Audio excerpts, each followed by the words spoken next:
Jamia world, इंसाफ की आवाज़। Hello everyone, आप जामिया वर्ल्ड देख रहे हैं। जामिया वर्ल्ड इस वक्त मौजूद है गाजीपुर बॉर्डर में। जैसे कि आप देख सकते हैं, इतने महिलाएं हैं जो कि पूरी तरह सशक्त हैं। और सबसे बड़ी बात है कि कल परसों जो महिला दिवस होने वाला है, उसके लेकर गाजीपुर बॉर्डर पर मेहंदी वाला लगाएंगी, किसान क्रांति वाला मेहंदी लगाएंगी। स्पेशली बहुत ही इम्पोर्टेंट देख रही हैं और अपने आप को कह रही हैं कि जिस तरह से शाहीन बाग में जो प्रोटेस्ट हुआ था, थ्रू जामिया से जो स्टार्ट हुआ था, कहीं ना कहीं उससे प्रेरणा लेकर ख्वातीनें यहाँ पर मौजूद हैं गाजीपुर बॉर्डर में। क्या कहना चाहेंगे? आप स्टूडेंट्स भी हैं और एज ए गर्ल्स हैं, कितना अपने आप को एम्पावर देखती हैं? कुछ लोग कहते हैं कि ये तो जो ऐसे ख्वातीन होती हैं, औरतें होती हैं जो जिनका कोई काम नहीं होता है, गड़बड़ सड़बड़ मतलब बातें कहते हैं। क्या ऐसे लोगों को क्या कहेंगे जो स्टूडियो टाइप सोचते हैं कि ख्वातीनों को प्रोटेस्ट में नहीं जाना चाहिए? नहीं, मैं तो एम्पावर्ड शुरू से ही हूँ। बस अब समय है लोगों को बताने का कि हम एम्पावर्ड हैं। और बात यह है कि अगर आप ये सोचते हैं कि हम लोग आंदोलन में बस इसीलिए जाते हैं, हमारे पास कोई काम नहीं है, तो ये आपकी गलत सोच है। आज महिलाएं हैं जो नेता भी हैं, आज महिलाएं हैं जो डॉक्टर भी हैं, आज महिलाएं हैं जो वकील भी हैं। और आपको देखना चाहिए, अब सेना में भी महिलाएं जा रही हैं। तो अब हमारे पास समय नहीं है, उल्टा हम पुरुषों से ज़्यादा काम कर सकते हैं। हम वो काम कर सकते हैं जो पुरुष नहीं कर सकते हैं। तो ये पुरुषों को अपनी सोच अब है जो छोड़ देनी चाहिए। अच्छा, एक और जैसे आप बात हो रहा था तो आप बता रहे थे कि जिस तरह से एक कमेंट आया था जज साहिबा का कि जिस तरह से एक एक पितृसत्ता वाला सोच आया था कि अगर एक रेप सर्वाइवर है, उससे भी अगर शादी कर ले तो मामला कंप्लीट ख़त्म हो जाता है। ऐसे बड़े बड़े ओहदे पर लोग हैं, उनके जहन में इस तरह की सोच है। एज ए बीइंग वुमेन क्या सोचती हैं जब इस तरह के कमेंट सुनती हैं आप? देखिए, बहुत ही दुख होता है कि हम लोग एक डेमोक्रेटिक कंट्री में रह रहे हैं अभी, और हमारा देश जो है वो पूरे विश्व की सबसे बड़ी डेमोक्रेटिक कंट्री है। लेकिन दुख की बात यह है कि इतने बड़े पद पर आज सर्वोच्च न्यायालय के जो न्यायाधीश हैं वो S.A.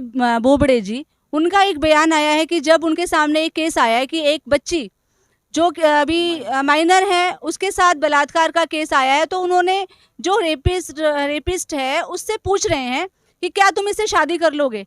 तो मतलब आप देखिए कि हमारे देश में, एक डेमोक्रेटिक कंट्री में, और जो हमारा कल्चर है उसमें शादी जो है वो एक जिसका आधार प्यार होता है, जिसका आधार रिस्पेक्ट होता है। लेकिन इन्होंने एक नई परिभाषा दी है, वो भी सुप्रीम कोर्ट के चीफ जस्टिस ऑफ इंडिया ने, कि शादी का आधार क्या है? रेप, बलात्कार करो और शादी करो। तो ये किस दिशा में देश को ले जा रहे हैं? और एक महिला को सिर्फ एक उपभोग की वस्तु, कि एक महिला ऑलरेडी जो कि उसकी की मर्जी किसी ने पूछी भी नहीं, ना ही तो रेप जो कर रहा है वो तो एक सबसे घृणित अपराध किया ही है उसने। लेकिन अपराधी को भी किस तरीके से अपराध की सजा देने की बजाय फोकस वहां होना चाहिए था कि हमारे देश के जो कानून में उसका अपराधी के लिए क्या सजा है, क्या मुकर्रर है सजा, उस पर बात होनी चाहिए थी। लेकिन बात यहाँ क्या हो रही है कि आप इससे शादी करोगे कि नहीं करोगे। तो इतना घृणित बयान, इससे शर्म आ रही है। देश की पूरी महिलाओं ने इसके खिलाफ जो है वो प्रतिवाद किया है। और हम मांग करते हैं कि इस तरीके की जो सोच है, जो पितृसत्तात्मक सोच है, महिलाओं को सिर्फ एक उपभोग की वस्तु समझा जा रहा है, उनको एक इंसान नहीं समझा जा रहा है, तो इस सोच को आज बदलने की जरूरत है। यहाँ लड़ाई पुरुषों की और महिलाओं की नहीं है। हम तो कोई बात ही नहीं करते हैं कि महिला क्या, पुरुष क्या, महिला क्या। अरे, बिना पुरुष और महिलाओं के देश नहीं चल सकता। तो यहाँ बराबरी है, समानता की बात है। ओके, आप जैसे कि आप खुद बिहार से, दरभंगा से आई हुई हैं और यहाँ पर प्रोटेस्ट को कर रही हैं, देख रही हैं, तो क्या कहेंगे चाहेंगे? स्पेशली आप being as a Muslim women होने के नाते, बहुत लोग स्टूडियो टाइप्स करते हैं कि ख़वातीन, मुस्लिम ख़वातीन घरों में ही रहती हैं, वो प्रोटेस्ट करने नहीं जाती हैं। कौन सी ऐसी चीज़ आपको लगा कि आपने गाजीपुर बॉर्डर पर आकर प्रोटेस्ट कर रही हैं किसानों के लिए? मैं किसानों के लिए तो आई हूँ, लेकिन सबसे पहले मैं अपने लिए आई हूँ और मेरी आने वाली जो पीढ़ी है, मैं उसके लिए आई हूँ कि मेरे बच्चे जो है आने वाले वक्त में, अगर मैं इस चीज़ में शामिल नहीं रहूँगी तो मेरे बच्चे पे ऐसी कोई घटना आ पड़ी तो वो बच्चे मुझ पे पूछेंगे मुझसे कि मम्मी आप जिस टाइम में आंदोलन हो रहा था हमारे अन्नदाता के लिए, तो उस टाइम में आप कहाँ थी जो नहीं गई, जो आज हमारे साथ ये वाक़या हो रहा है। वो ऐसे कई सवाल खड़ा कर देंगे जो उनके एक जवाब के लायक हम नहीं रहेंगे। तो मैं चाहती हूँ कि वो सवालों का जवाब अभी मैं उन्हें दूँ और मैं अपने भाइयों के साथ डट के खड़ी रहूँ कि आने वाले वक्त में मेरे बच्चे मुझसे खुश रहे, कि ताकि मुझ पे कोई ऐसी लालचन ना लगे। और देखिए तमाम ये ख़वातीन हैं वो अब कर रही हैं लड़ाई जो हम लड़ रहे हैं अपने जनरेशन के लिए। एक और चीज़ बहुत डिबेट चल रहा है सोशल मीडिया पर हो रहा है, और ख़ास तौर पर बीजेपी के सरकार के जो मंत्री हैं वो स्पेशली लव जिहाद के लेकर बहुत ही एग्रेसिव है। एज ए बीइंग गर्ल होने के नाते एंड स्टूडेंट होने के नाते एज आप लव जिहाद को कैसे देख रही हैं? क्योंकि वो कहीं कोई लड़का या लड़की किसी से मोहब्बत प्यार करता है तो उसे करने नहीं दिया जाता, जबकि हमारे कॉन्स्टिट्यूशन में है कि आप किसी मजहब से शादी कर सकते हैं अगर आपको मोहब्बत है। देखिए ये जो है ये एक प्रोपोगंडा है जिसको चलाया जा रहा है और लोगों को वो समझ आ रहा है।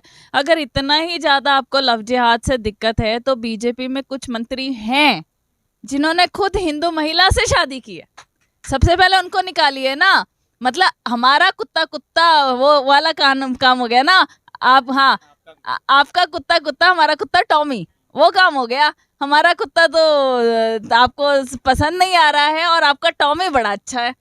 तो बात वही आ गई है कि अगर आपको कोई भी चीज़ करनी है तो आपको सिरे से कीजिए। फिर अगर आप इतना लव जिहाद चिल्ला रहे हैं तो फिर आपको उसको पूरा करके दिखाइए। ये भारत देश है और इन जनाबों को समझ लेना चाहिए कि ये सेक्युलरिज्म वर्ड अगर प्रियम्बल से भी हटा देते हैं ना तो इसका मतलब ये नहीं है कि सेक्युलरिज्म पूरे देश से ये हटा सकते हैं।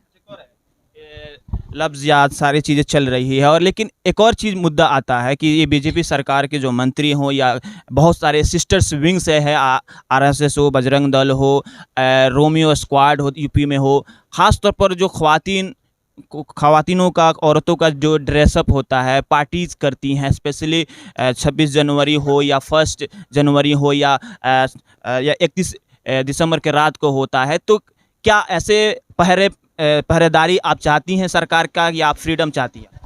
मैं तो फ्रीडम चाहती हूँ, क्योंकि जितनी अधिकार पुरुषों को हैं उतना ही अधिकार महिलाओं को होने चाहिए। और हमारा संविधान कहता है कि महिलाएं और पुरुषों को बराबर का सम्मान दिया गया है। तो वो हमारे ये कौन होते हैं कि हम कैसे कपड़े पहनेंगे या मतलब पार्टी में जाएंगे या मतलब यहाँ खाना खाएंगे।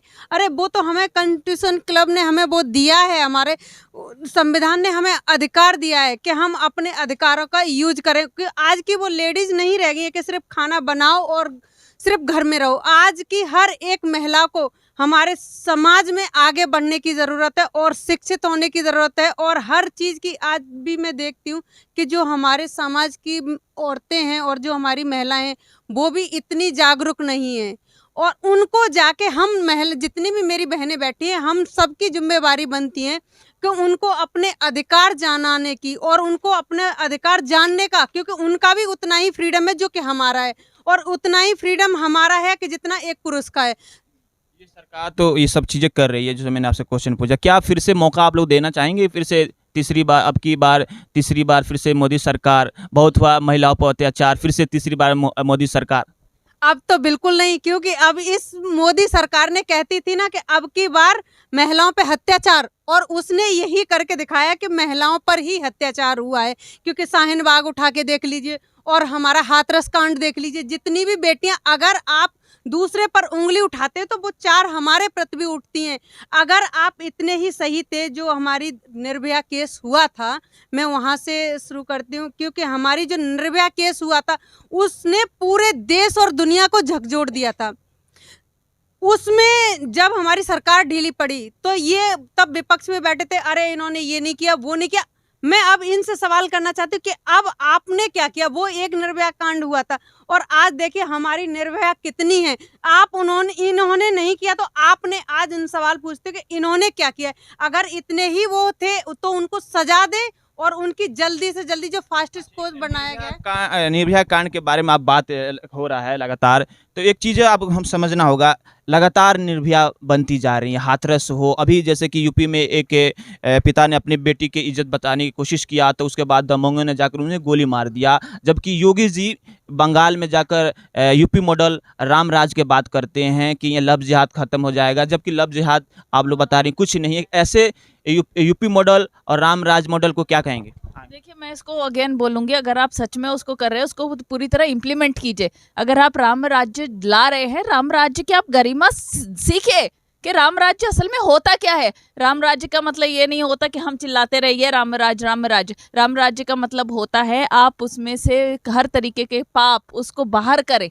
राम राज्य बहुत ऊंची चीज है, उसको आप क्षीण मत कीजिए। उसके अलावा मैं ये बोलना चाहूंगी, ये जो सरकार है ये अगर ये सोचती है कि सीसीटीवी कैमरे लगा देने से जो है वो रेप बच जाएंगे, रेप नहीं होंगे, और उसके बाद अगर रेप हो गया तो हम कहेंगे हो चलो रेप हो गया, चलो कोई बात नहीं, इसके साथ इसकी शादी करा देते हैं, हो सब कुछ सही।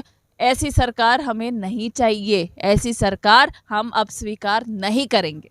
तो जैसे कि तमाम ये ख़वातीन हैं काफ़ी स्पेशली मुखर हैं और अपनी बातों को रख रही हैं, जैसे कि ऐसा देखा जा रहा है कि तमाम जो आंदोलन हो रहा है उसमें कहीं ना कहीं ख़वातीन महिलाओं की काफ़ी ज़बरदस्त भागीदारी देखी जा रही है और मुखर होकर आ रही हैं, अपनी बातों को कह रही हैं। और जैसे जैसे तमाम जो लोग होते हैं कि जो स्टीरियोटाइप्स करते हैं कि महिलाओं को प्रोटेस्ट में नहीं जाना चाहिए, लेकिन उसके बावजूद भी उस तरह के बेड़ियों को तोड़ते हुए प्रोटेस्ट में आ रही हैं और अपने हक के लिए लड़ाई लड़ रही हैं। जामिया से शुरू हुआ प्रोटेस्ट, शाहीन आया, उसके बाद से फिर से किसान आंदोलन हुआ। यहाँ पर तमाम ख़वातीन महिलाएं हैं जो कि कंधे से कंधे किसानों के साथ मिलकर अपनी जल ज़मीन जंगल बचाने की कोशिश कर रही हैं। बहरहाल आप देखते रहिए जामिया वर्ल्ड। मैं मोहम्मद तस्लीम, गाजीपुर बॉर्डर से।